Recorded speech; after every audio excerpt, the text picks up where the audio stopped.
nos conduza, nos faça estar concentrados na sua palavra, sobre a qual queremos refletir neste momento, especialmente o Evangelho que nós acabamos de ouvir. Que assim seja. Amém.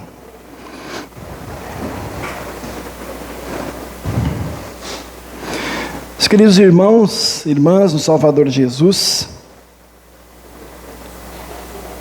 nós já ouvimos muitas vezes essa história, esse relato, mas vamos mais uma vez relembrar que era madrugada de um domingo muito triste. Estava ainda escuro e algumas mulheres caminham em direção ao túmulo de Jesus. Elas vão provavelmente em silêncio, com o coração muito pesado, porque a tristeza estava tomando conta da vida delas, do coração delas.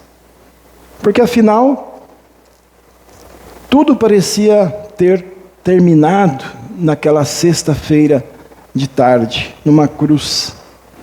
E elas estão indo lá no túmulo para um objetivo muito simples e muito doloroso. Elas foram lá para cuidar de um corpo morto.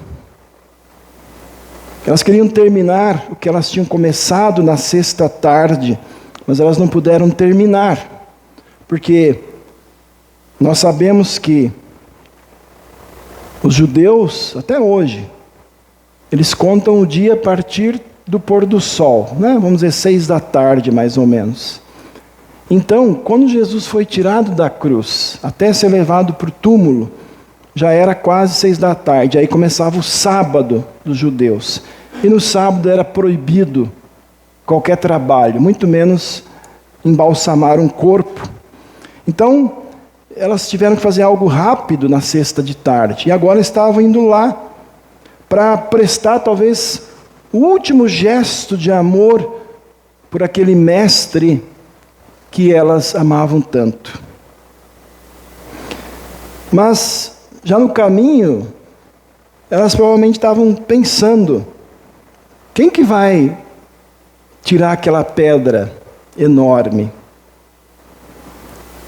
Não sei se elas já sabiam que tinham soldados lá também, né? Cuidando do túmulo de Jesus, para que ninguém roubasse o corpo e dissesse que ele tinha ressuscitado. Mas elas estavam aí, poxa, aí, mas tem aquela pedra. E aí quando chegam lá, surpresa, a pedra já tinha sido removida. Os guardas estavam caídos no chão como mortos, né? Provavelmente desmaiados. E as surpresas continuam. De repente aparece um anjo e diz: não tenham medo. Eu sei quem vocês estão procurando. Vocês estão procurando Jesus, que foi crucificado, mas ele não está aqui. Ele ressuscitou como ele tinha dito que ia acontecer. Que notícia, meus irmãos. Aquilo que parecia o fim, não era o fim, porque a morte não venceu, o diabo não venceu, o túmulo estava vazio. Então a tristeza daquelas mulheres é totalmente mudada em alegria. Elas ainda estão com medo, mas agora um medo então misturado com alegria, né? Medo de tudo que estava acontecendo, uma coisa que seria impossível. E aí, no meio dessas emoções, elas ainda recebem uma tarefa, uma missão. Vão dizer aos meus irmãos que o Cristo ressuscitou. Vão dizer aos meus irmãos que Jesus está vivo. E aí elas foram. Mas no caminho acontece mais uma coisa. O próprio Jesus aparece para elas. E agora elas então se ajoelham diante de Jesus, abraçam as suas pernas, adoram Jesus. E ele diz: salve, Deus abençoe vocês. Vão lá avisar os meus irmãos que eu vou encontrar eles depois. Então, meus irmãos, Jesus está vivo. Isso é uma verdade, isso não é uma ideia, isso não é uma lembrança de um livro antigo, isso é realidade. Eu acredito que a maioria de nós ouve essa história desde criancinha, desde lá da escola bíblica. Existe um perigo nisso. Existe o perigo de a gente se acostumar com essa história, no sentido de pensar assim que a Páscoa é mais uma bonita história do passado que é contada na Bíblia. A gente corre o risco de achar que é uma história bonita, mas comum. E muita gente vive assim.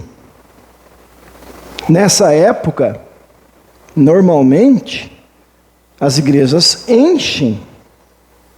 Hoje aqui não encheu, ainda tem muito lugar vago, mas tem igreja que enche. Fica a gente do lado de fora. Há celebrações, há música especial, há encenações, né, sobre a via sacra, sobre a ressurreição de Jesus. Tem gente que até se flagela, né, se chicoteia nessa época da quaresma. Tem gente que faz votos de não beber ou não comer certas coisas. Mas o perigo qual é? É que quando passa a Páscoa, para muita gente, tudo volta a ser como era antes. A fé fica de lado de novo, a igreja é esquecida, a palavra de Deus é deixada num canto, e quem sabe essas pessoas voltam talvez de novo no Natal, e aí na próxima Semana Santa, na próxima Páscoa. Mas a palavra de Deus não concorda com nada disso. Essa semana ainda, uma pessoa me contou que ouviu uma outra pessoa dizendo assim: eu fui confirmado já, então eu não preciso mais ir na igreja. Tipo assim, eu fiz a minha formatura, né, de igreja. Então, para que continuar indo na igreja? Esse mesmo pensamento alguns aplicam, então, à ressurreição de Jesus. Eu fui lá, celebrei a Páscoa, a Semana Santa, agora só o ano que vem de novo. O apóstolo Paulo diz uma coisa diferente. Ele diz assim: agradeçamos a Deus, que nos dá a vitória por meio de nosso Senhor Jesus Cristo. Através de Cristo, Deus conseguiu a vitória por nós, meus irmãos. E verdadeiramente a ressurreição de Jesus afeta a minha vida, a sua vida, hoje. E cada dia que a gente viver aqui nesse mundo. Por quê? Porque a tumba de fato está vazia. Nunca ninguém achou o cadáver de Jesus. Enquanto algumas religiões, você pode ir lá visitar o túmulo do fundador daquela reunião, ele continua morto. Jesus ressuscitou.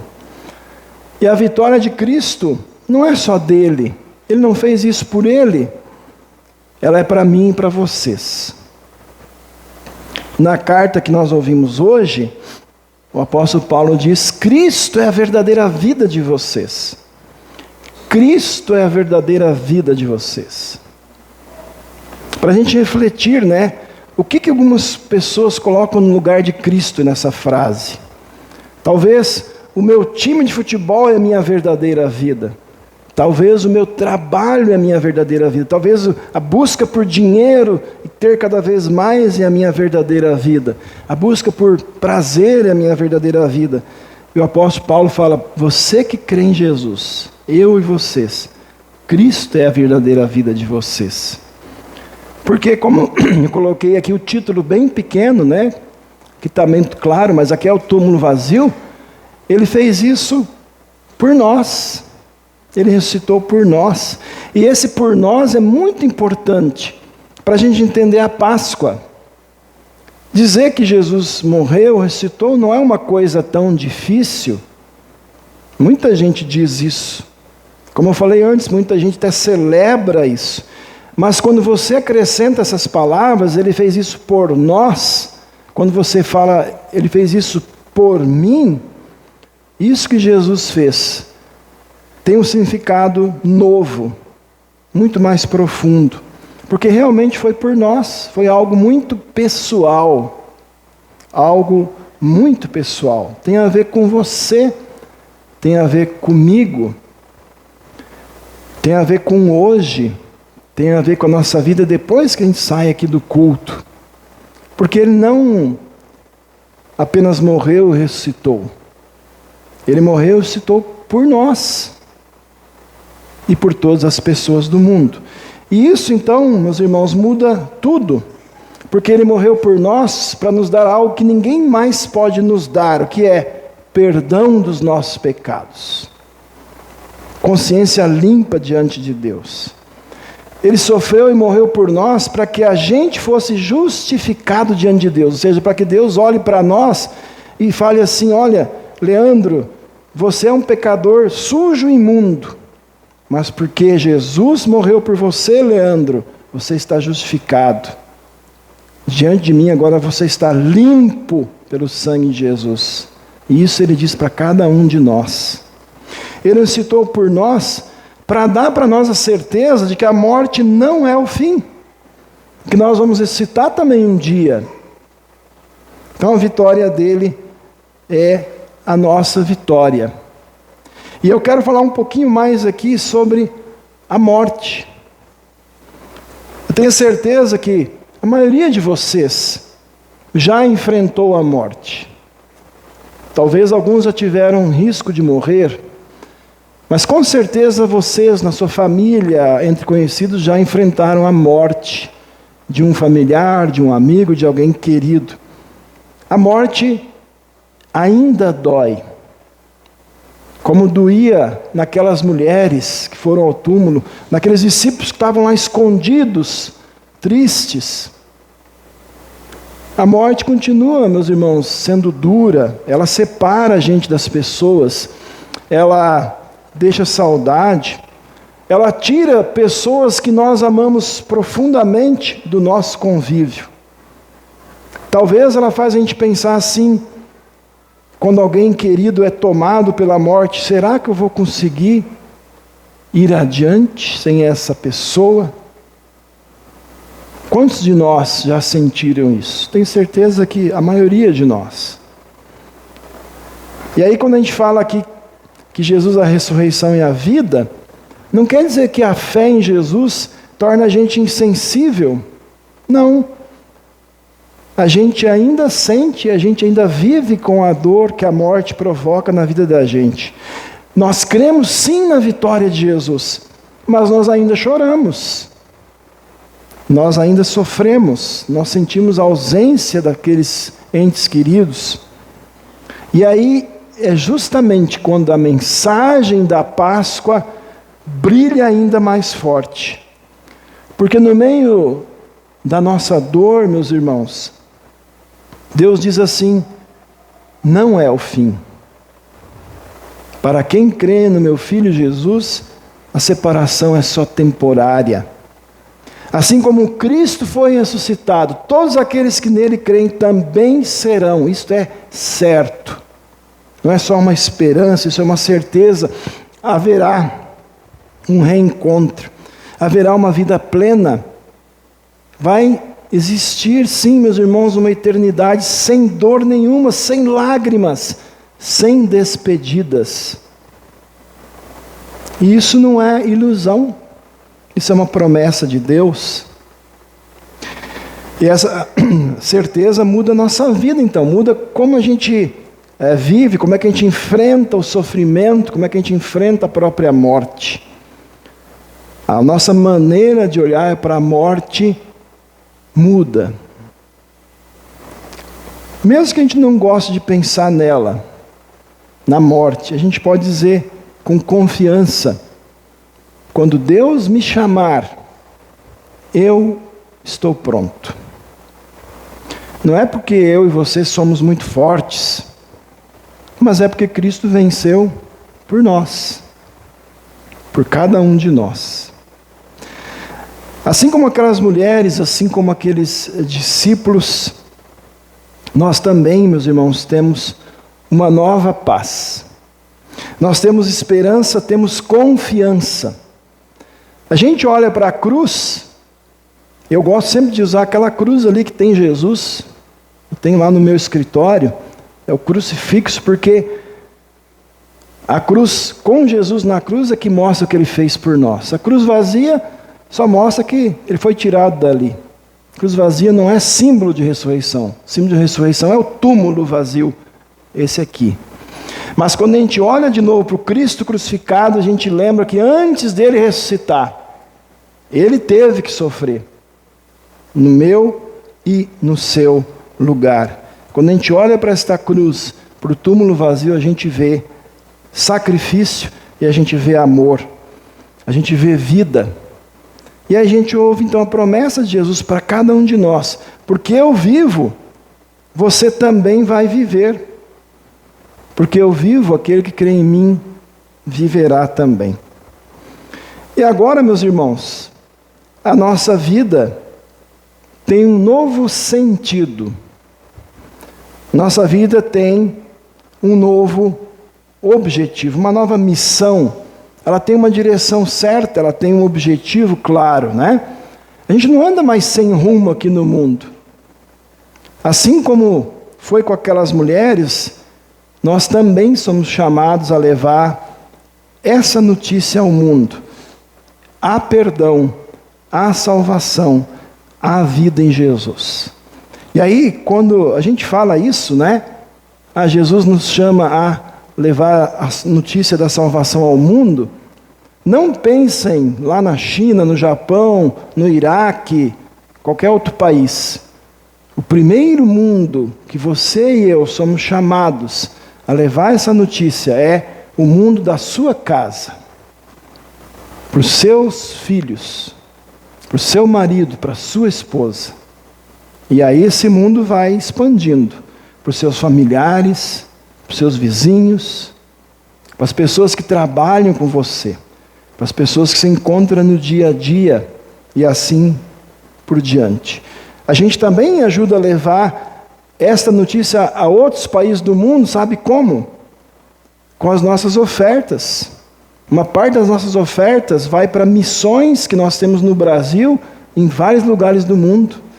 Vai para a Hora Luterana, que ajuda a evangelizar o mundo. E a outra forma, meus irmãos, é a gente orando para que os cristãos de outros países possam dar testemunho lá. E nós possamos continuar dando testemunho aqui. E aí, quando chegar o nosso dia, e Deus nos chamar, a gente vai poder dizer, com paz no coração: eu fui perdoado, eu fui aceito, eu sou perdoado, eu sou salvo. Cristo venceu a morte por nós, Cristo venceu a morte por mim. Agora, eu estou indo para a minha verdadeira casa. Como a gente ouviu Paulo falar hoje, as coisas lá do alto. Toda a nossa vida aqui é uma preparação para um dia sermos recebidos lá no céu, pelo Cristo ressuscitado. Então, meu irmão, minha irmã, que a alegria da Páscoa enche o seu coração pelo motivo verdadeiro. A gente se alegra com chocolates, com a reunião da família. Nada disso é mais importante do que o que Jesus fez por você, por nós. Que a vitória de Cristo renove a esperança e a certeza de que tudo foi feito por Jesus, por você, por nós, por todos que viveram e ainda viverão, porque a salvação dele é para todas as pessoas. Que ele transforme a sua vida, que você possa viver a alegria da Páscoa hoje, cada dia. Até quando? Até um feliz reencontro na vida eterna, onde este Jesus ressuscitado espera por cada um de nós. Lembre sempre, a Páscoa não é mais uma história bonita, é o que Jesus fez por nós, é o que ele fez por você. Amém. Oremos. Senhor Deus, nosso Pai amado, nós te agradecemos, porque em teu grande amor, enviaste o teu Filho Jesus Cristo para morrer e ressuscitar por nós. Obrigado porque o túmulo está vazio, porque morte não teve a última palavra. Perdoa os nossos pecados, fortalece a nossa fé, para que nunca vejamos a Páscoa só como mais uma história, mas como a verdade que transforma a nossa vida hoje. Consola, Senhor, todos os corações entristecidos pela dor da perda, pela dor da morte. Dá-nos a certeza de que em Cristo a separação não é o fim, mas apenas um tempo de espera, até o reencontro da vida eterna. Enche-nos com a Tua paz, com a Tua esperança e com a alegria da ressurreição. Ajuda-nos a viver com confiança, sabendo que nada pode nos separar do Teu amor. E envia-nos, Senhor, como enviaste aquelas mulheres, para anunciar ao mundo que Jesus vive e que nele há vida, perdão e salvação. Em nome de Jesus, o Cristo ressuscitado. Amém.